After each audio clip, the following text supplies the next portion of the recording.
It was bright, cold day, May, and the clocks striking 13. You'd better believe that they were striking 13, comrade. Because otherwise, the thought police would be on its way.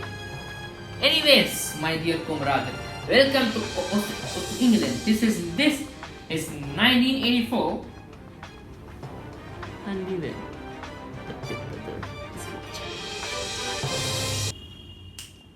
Europe 949, barely 4 years after the Second World War ended.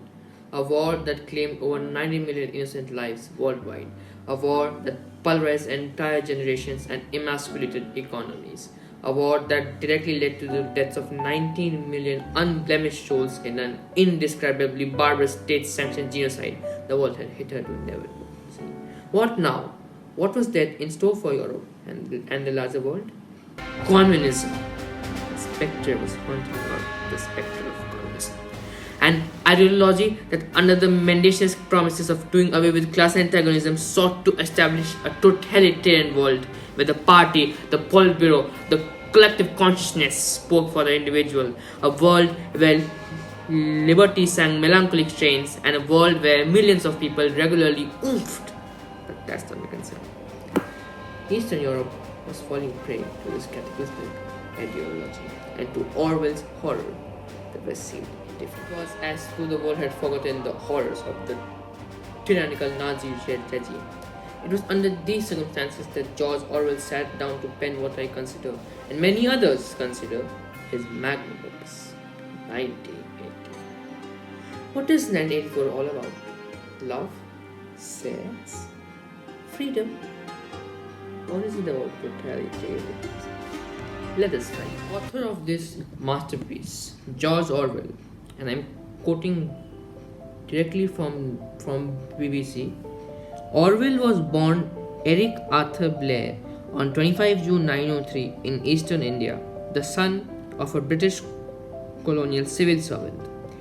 He was educated in England and, after he left Eton, joined the Indian Imperial Police in Burma, then a British colony. Burma remained a British colony for quite some while. In fact, England defeated the Burmese monarchy in 1885, I guess, and then took complete control over its territories. He resigned in 1927 and decided to become a writer. An anarchist in the late 1920s, by the 1930s he had begun to consider himself a socialist. Yeah, by the way, technically speaking, Orwell belonged to the same political spectrum as the communists. However, he differed in the means employed to achieve the goal. By the 1930s, he had begun to consider himself a socialist.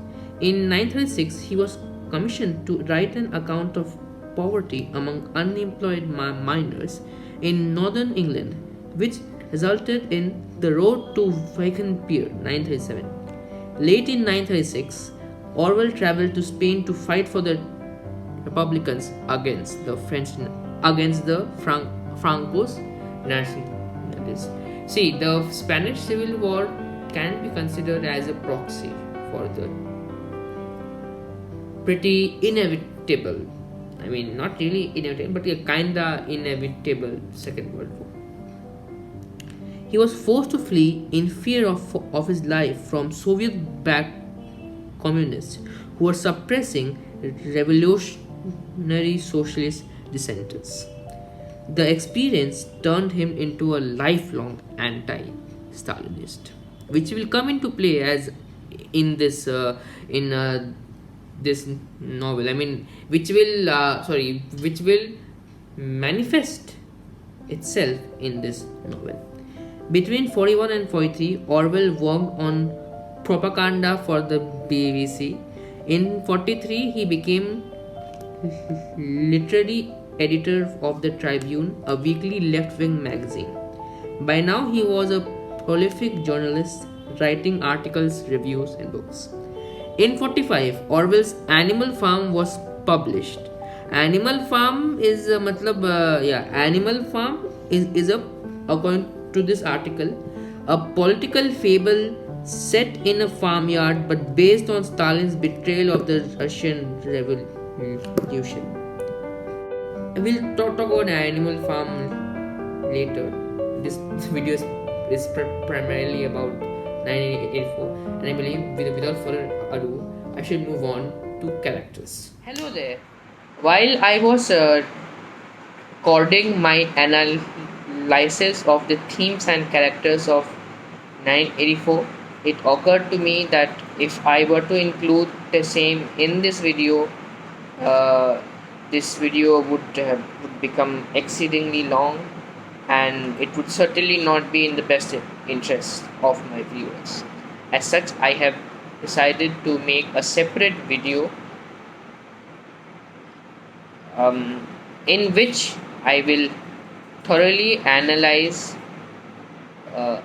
the characters and the themes of this novel. Until I guess that's quite it. That is it. If you would like to support my channel as well as my journey of becoming an author, I would sincerely request you to donate on this UPI ID. It is any amount would be appreciated. The amount you donate does not matter. What matters is your emotions, is your sincerity towards supporting me. Until then, keep reading, keep writing.